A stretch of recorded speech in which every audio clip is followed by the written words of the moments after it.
Assalamualaikum warahmatullahi wabarakatuh.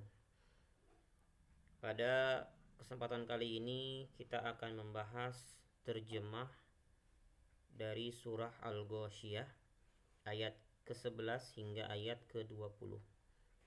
Baik, langsung saja kita mulai. Bismillahirrahmanirrahim. La tasma'u fiha laghiyah. Artinya, di sana kamu tidak mendengar perkataan yang tidak berguna. Ayat ke-11 ini menerangkan berkaitan dengan ayat yang sebelumnya, yaitu di mana orang-orang yang wajahnya berseri-seri ketika dibangkitkan di hari kiamat, lalu mereka merasa senang karena hasil dari usahanya sendiri, lalu mereka dimasukkan ke dalam surga. Ayat yang 10, mereka masuk ke dalam surga yang tinggi. Nah, ayat yang 11 di sini menjelaskan tentang kondisinya seperti apa di surga itu. La tasma'u fiha laghiyah. Mereka tidak mendengarkan perkataan yang tidak berguna.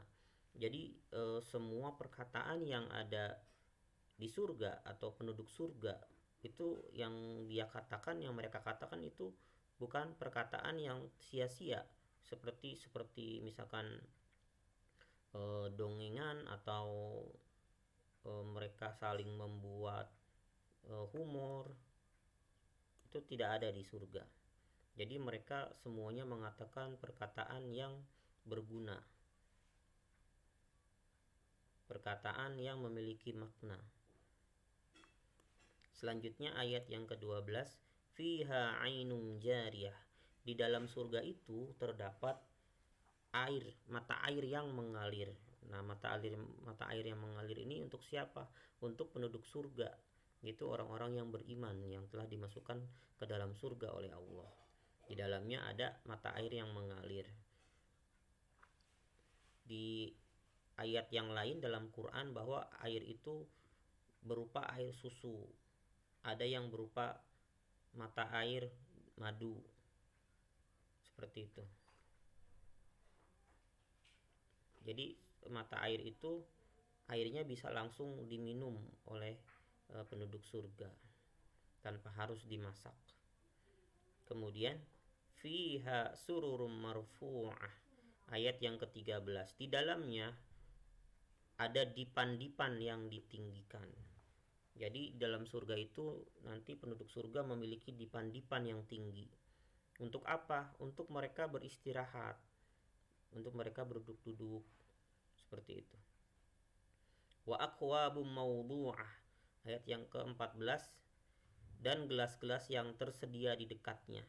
Jadi ada sungai yang mengalir yang bersumber dari mata air, ada mata air yang berupa susu, ada yang berupa khamr atau minuman keras tapi tidak memabukkan. Nah, orang Islam nanti akan meminum itu. Di sana halal karena namanya saja yang khamr, tapi di sana khamrnya lebih enak ketimbang yang ada di dalam dunia ini. Makanya orang Islam tidak boleh meminum khamr atau memakan sesuatu hal yang memabukkan.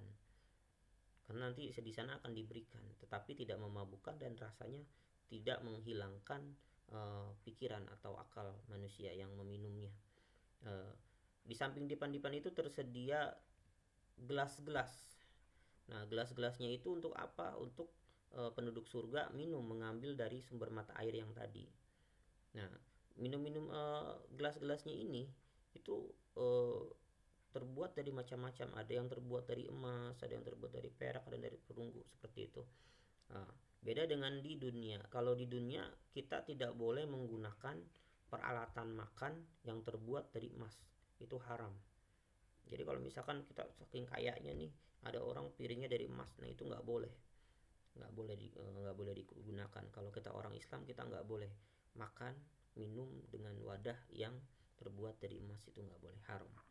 Selanjutnya ayat ke-15, wa namariku masfufah. Dan di dipan-dipan itu ada sandarannya. Sandarannya berupa apa? Bantal yang tersusun. Jadi seperti kasur dipan, di atas kasurnya itu ada bantal-bantal yang tersusun, di sampingnya ada gelas-gelas, di dekatnya yang sudah tersedia, yang siap pakai atau siap digunakan oleh penduduk surga. Selanjutnya wazarobiyu mabthuthah, dan permadani-permadani yang terhampar.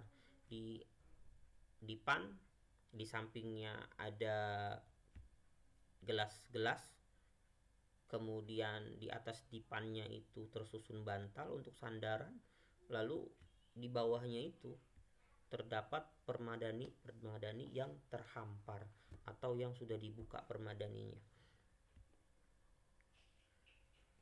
Ayat yang ke-17, afala yang zuruna ilal ibili kaifa khuliqat. Nah, ini sudah beda pembahasan. Kalau yang tadi pembahasan tentang apa yang didapatkan oleh orang-orang beriman yang telah dimasukkan surga oleh Allah. Nah, kalau yang ini afala yang zuruna ilal ibili kaifa khuliqat. Allah bertanya, maka tidaklah mereka memperhatikan unta bagaimana diciptakan.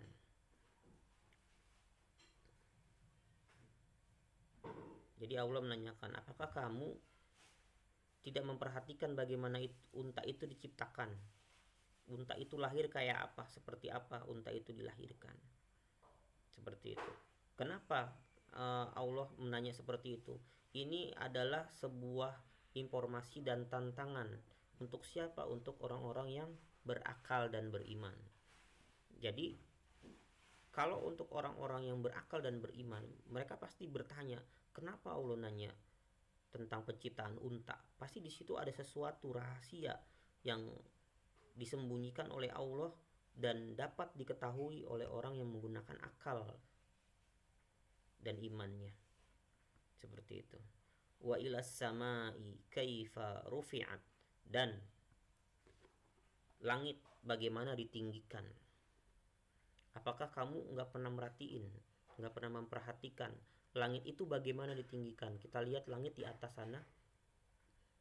Apakah kita pernah membayangkan bagaimana caranya langit ada di atas di kepala kita, kemudian tanpa adanya tiang dia bisa tinggi? Nah, di situ kita harus berpikir, kok bisa tinggi seperti itu? Nah, itu adalah salah satu bukti keberadaan dan kebenaran agama Allah dan bukti eksistensi dari Allah Subhanahu wa taala. Karena nggak mungkin langit itu tinggi begitu aja, pasti ada yang meninggikan. Siapa? Yaitu Allah Rabbul Alamin. Ayat yang ke-19, wa ilal jibali kaifa nusibat, dan gunung-gunung bagaimana ditegakkan. Allah menanyakan, apakah kamu tidak pernah melihat bagaimana gunung-gunung itu ditegakkan? Kita lihat gunung, apakah saat ini kita pernah melihat gunung? Kita lihat misalkan ketiup angin terus gunung itu goyang. Nah, karena gunung itu tidak goyang, itu karena apa? Karena Allah menegakkan gunung-gunung itu. Gunung tersebut adalah fungsinya salah satunya sebagai paku bumi. Kenapa paku bumi? Karena itu yang mengimbangi rotasi bumi. Bumi ini kan berputar. Nah, dengan adanya gunung, putaran bumi itu menjadi stabil. Kalau gunung-gunungnya diratakan, putaran bumi menjadi tidak stabil. Kalau dia kurang stabil, maka akan terjadi kekacauan. Contohnya bisa jadi pemanasan global. Cuaca sudah tidak menentu.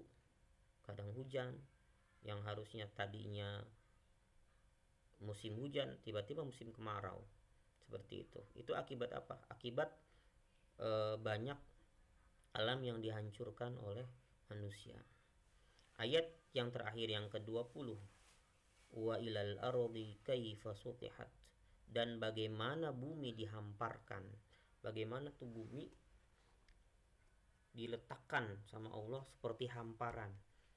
Kalau kita berdiri di atas tanah, kita tuh melihat ketika pandangan kita luas, tidak terhalang oleh pohon dan gunung. Misalkan kita naik ke tempat gunung yang tinggi, lalu kita melihat ke bawah, bumi itu menjadi seperti hamparan rumput hijau. Nah, kita disuruh berpikir bagaimana Allah menciptakan bumi itu yang bulat, tapi ketika kita lihat dari ketinggian itu seperti hamparan. Itu adalah ayat yang ke-20. Ya, demikianlah pembahasan terjemah dari surah Al-Ghasyiyah ayat 11 hingga ayat 20.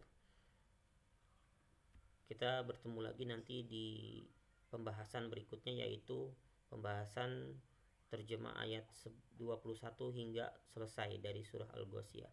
Wassalamualaikum warahmatullahi wabarakatuh.